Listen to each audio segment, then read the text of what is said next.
Guérab. Merci beaucoup aux deux rapporteurs pour ce travail qui est vraiment politiquement, techniquement intéressant, même passionnant, parce que en fait, il y a un effet collatéral à tout ça que moi je subis dans ma circonscription. C'est les fermetures, plus que c'est même pas préventif, c'est abusif des banques de la part pour les Françaises et les Français d'étrangers. Donc ça impacte aussi nos concitoyens qui sont dans des banques qui sont sur la place américaine, qui sont installées, des grandes banques françaises ou pas, et qui veulent se conformer à ce système et qui excluent quasiment d'office. Et donc on a des milliers de fermetures de comptes de Français qui sont dans ces banques-là.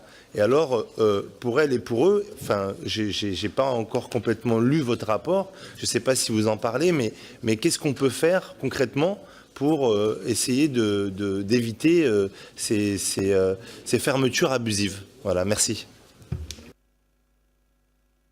Alors, messieurs les rapporteurs. Alors, merci de toutes ces questions et merci des propos aimables que vous avez eus à notre endroit.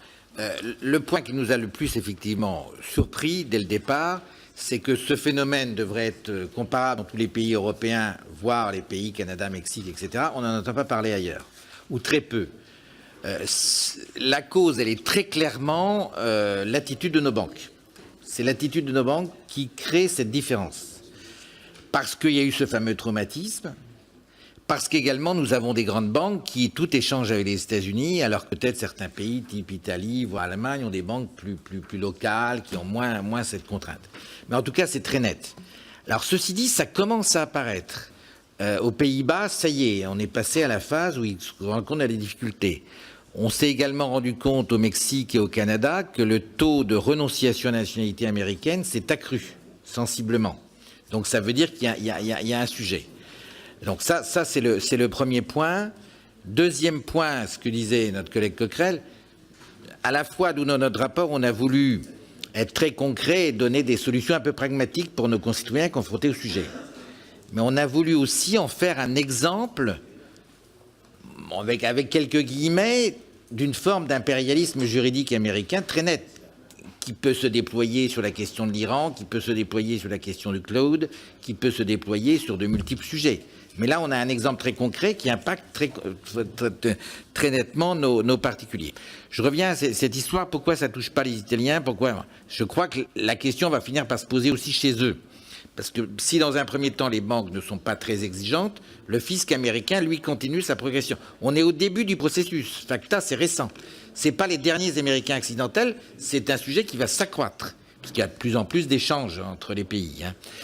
À ce stade, nous sommes rendus à Bruxelles. Les instances européennes, pour parler clair, sont assez peu sensibilisées à ces questions. C'est vrai que le Parlement l'a été un petit peu, la Commission pas du tout, le Conseil ne s'est jamais saisi de ce sujet. La question fiscale, c'est vrai, reste singularité nationale, on est bien d'accord. Il n'empêche que concrètement, les sujets sont exactement les mêmes. Et concrètement, si on veut peser face aux États-Unis, il faut peut-être se rapprocher. Peser face aux États-Unis, il ne faut pas être exagérément pessimiste. Nos interlocuteurs ne nient pas le problème. Tous ceux que nous avons rencontrés à Washington, administration et politique, ne nient pas le problème. Ils admettent qu'il y a un sujet. Les choses peuvent évoluer également parce que les Américains, je parle des Américains, purs Américains si j'ose dire, quand ils vont à l'étranger, ils sont confrontés à des vraies difficultés. Un Américain qui veut acheter une résidence, il en a les moyens, il achète une résidence en France, en Italie, etc. Il a de multiples problèmes. Ce n'est pas si simple pour lui non plus.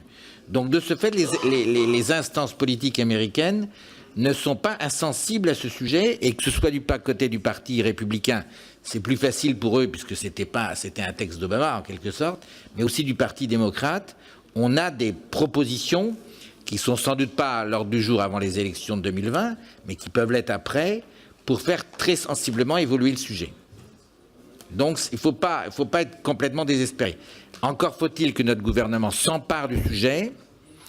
Nos diplomates aux États-Unis ne sont pas emparés du sujet, c'est clair, parce qu'ils n'y sont pas confrontés. Les Français qui vivent en Amérique, ce n'est pas les Américains accidentels, ce n'est pas les mêmes. Donc leur clientèle n'est pas celle des Américains accidentels qui sont des résidents en France, qui vont plus aux États-Unis, etc. Donc voilà.